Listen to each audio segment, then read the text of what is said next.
भारत के प्रधानमंत्री मोदी के द्वारा पाकिस्तान का पानी रोकने की तैयारी की जब खबर उठी तो फिर पाकिस्तान के अंदर भी इस बात को लेकर खलबली मचना स्वाभाविक बात है। खलबली भी मची और अब सोच रहे हैं कि क्या किया जाए। इंडिया के द्वारा यह निर्णय पक्के तौर पर ले लिया गया है कि सिंधु जल समझौता जो रद्द कर दिया गया है, एक बूंद भी भारत से पाकिस्तान को पानी नहीं जाने देंगे। ऐसी ही तैयारी इंडिया के स्तर से चल रही है।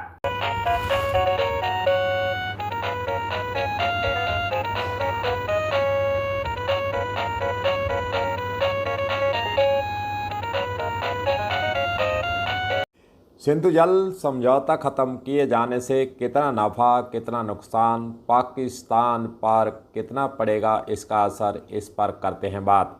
सिंधु जल समझौते में भारत और पाकिस्तान के बीच इंडस बेसिन की 6 नदियों सिंधु, झेलम, चिनाब, रावी, ब्यास और सतलुज के जल के उपयोग और वितरण को नियंत्रण करती है। इस संधि के तहत पश्चिमी नदियां इंडस, झेलम और चिनाब पाकिस्तान को और पूर्वी नदियां रावी, ब्यास और सतलुज भारत को आवंटित उस वक्त 1960 के अंदर की गई थी।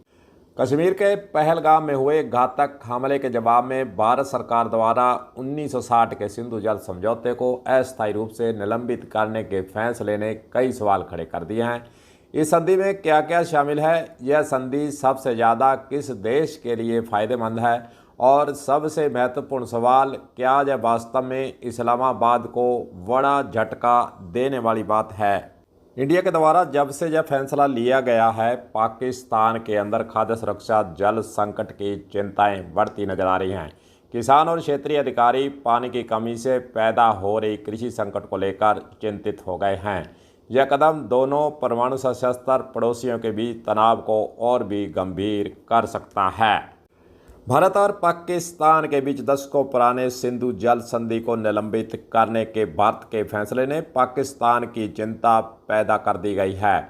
जहां लाखों लोग चिनाब जैसी नदियों पर निर्भर हैं और दोनों देशों में होकर गुजरती है। 6 दशकों से भी अधिक समय से चिनाब नदी एक संधि के तहत पाकिस्तान में बहती रही, जिसने युद्धों, राजनीतिक उथल पुथल और सैन्य टकराव को भी झेला है। यहाँ एक और पाकिस्तान के अंदर सूखे की स्थिति रहेगी, इंडिया के अंदर खुशहाल होंगे किसान। बात करें हम जम्मू कश्मीर, हिमाचल, पंजाब, राजस्थान, हरियाणा, इन राज्यों को ज़्यादा पानी मिलेगा, जिससे किसानों की खेती और भी खुशहाल हो जाएगी।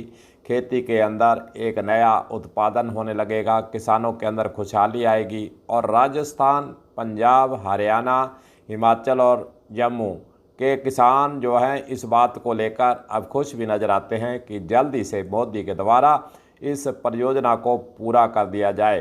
सारे काम छोड़कर उनका यही कहना है कि सबसे पहले पाकिस्तान को करारा झटका देने के लिए जो आपने नया वायदा किया है, जो आपने निर्णय लिया है, जो आपने मुख से कहा है कि पाकिस्तान को एक बूंद भी पानी नहीं देंगे, उसको पूरा करने का इंतज़ार सभी किसानों को है, 4-5 राज्यों को है। यही लोग कहते हैं कि जल्दी से इस प्रोजेक्ट को पूरा करने के लिए पुरजोर जो है लगा दिया जाए।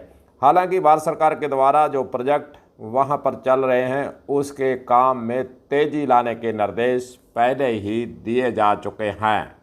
चलिए बात करते हैं कि सिंधु जल समझौता रद्द करने के बाद जो भारत ने कड़ा निर्णय लिया है, उसके बाद पाकिस्तान के अंदर क्या क्या खलबली मची हुई है और पाकिस्तान के द्वारा इस समझौते को पुनः बहाल करवाने के लिए क्या क्या प्रयास किए जा रहे हैं।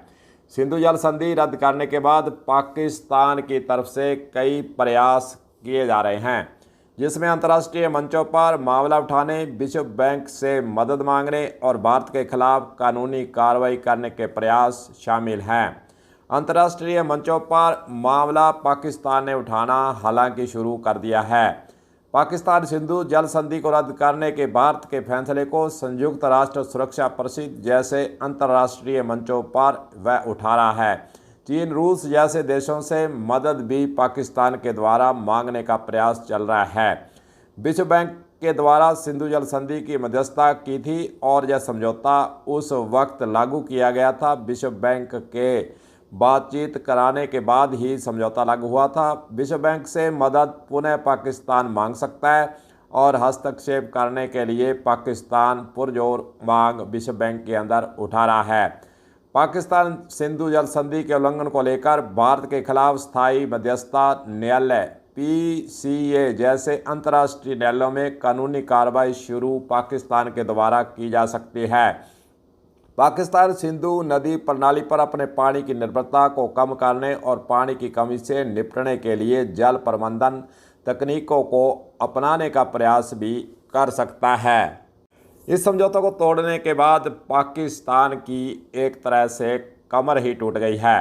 पाकिस्तान लगभग पूरी तरह सिंधु नदी प्रणाली पर निर्भर है और हर 10 में से 9 पाकिस्तानी हिंदू बेसिन में रहते हैं और इसके सभी 21 पनबिजली संयंत्र यहीं पर लगे हुए हैं जो देश की बिजली का 5वां हिस्सा पैदा करते हैं। पाकिस्तान की 90% से ज़्यादा फसलों को पानी देने के लिए नदियों का इस्तेमाल किया जाता है, जिनमें गेहूं, चावल और कपास आदि फसलें शामिल हैं। और जब से सिंधु जल समझौता रद्द किया गया है, सूखे की कगार पर पाकिस्तान के खेत हो गए हैं। वहाँ पर न गेहूं उगेगा, न चावल उगेगी, न कपास उगेगा और न कोई सब्जी साग उगेगी और भूखे मरने की नौबत पाकिस्तान के सामने कटने वाली है।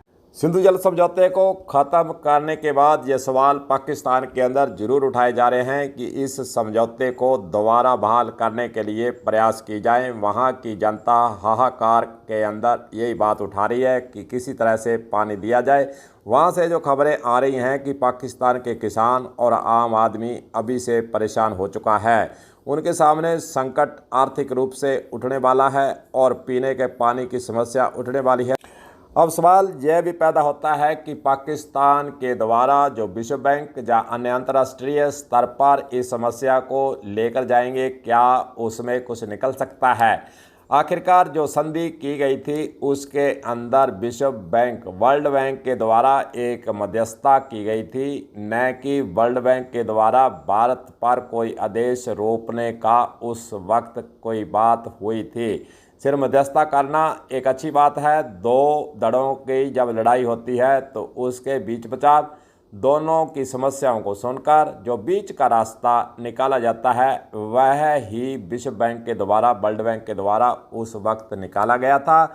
लेकिन इंडिया पर जो बातें पाकिस्तान के अंदर कही जा रही हैं, अंतर्राष्ट्रीय स्तर पर या वर्ल्ड बैंक के अंदर शिकायत दर्ज कराकर या अन्य प्लेटफार्म पर पाकिस्तान विरोध चाहे करता रहे, लेकिन उस समझौते के अंदर इन बातों का कोई भी इसके अंदर मेंशन नहीं है कि हमारे भारत देश को यह संधि के तहत शर्तों पर खरा उतरने के लिए, इस पर अडिग रहने के लिए, जहाँ इसके दबाव के कारण संधि को पुनः लागू करने के लिए कोई भी शर्त इस संधि के तहत लागू नहीं है। इसलिए भारत के द्वारा जो कड़ा निर्णय लिया गया है, बीजेपी सरकार के द्वारा जो कड़ा निर्णय लिया गया है, इसे धरातल पर असल में उतारना ही चाहिए।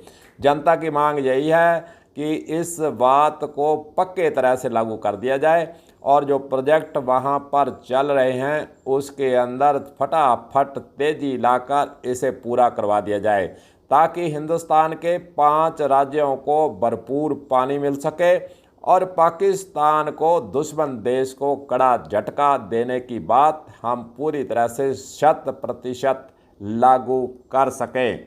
वैसे पाकिस्तान के अंदर जो है पानी के संकट के बीच वहाँ पर जो आपको जो हैंडपम्प दिखाया जा रहा है, ये भी पानी उगलना बंद कर देगा। एक तरफ पाकिस्तान के अंदर पानी का संकट, वहीं दूसरी ओर पाकिस्तान के टुकड़े होने का जो संकट है वह लगातार बना हुआ है। पाकिस्तान को अब भारत ने चारों तरफ से घेर लिया है। दूसरी तरफ पाकिस्तान के जो टुकड़े होने की बातें आ रही हैं वह भी सच साबित होती जा रही है। कहते हैं कि अगर किसी को अच्छी तरह से बिना हथियार के मारना है तो उसको आर्थिक नुकसान पहुंचा दो। इंडिया के द्वारा पाकिस्तान को आर्थिक नुकसान पहुंचाने के लिए सिंधु जल संधि जो ख़त्म की गई है वह एक तरह से हथियार के रूप में काम आएगी। पाकिस्तान के अंदर आर्थिक संकट जब खड़ा होगा तो वह अपने हथियार अपने आप ही डाल देगा। इसी प्रकार के हालात पाकिस्तान के अंदर बनते नज़र आ रहे हैं। देखते हैं कितनी जल्दी भारत के द्वारा जो प्रोजेक्ट चलाए जा रहे हैं उनको पूरा किया जाता है और इंतजाम कर जो पाकिस्तान पानी जा रहा है उसको रोककर पाकिस्तान को करारा झटका देने का जो प्लान बनाया गया है धरातल पर पूरी तरह से उतर जाता है। कलम न्यूज़ के लिए गुरदेव सिंह सैनी की रिपोर्ट।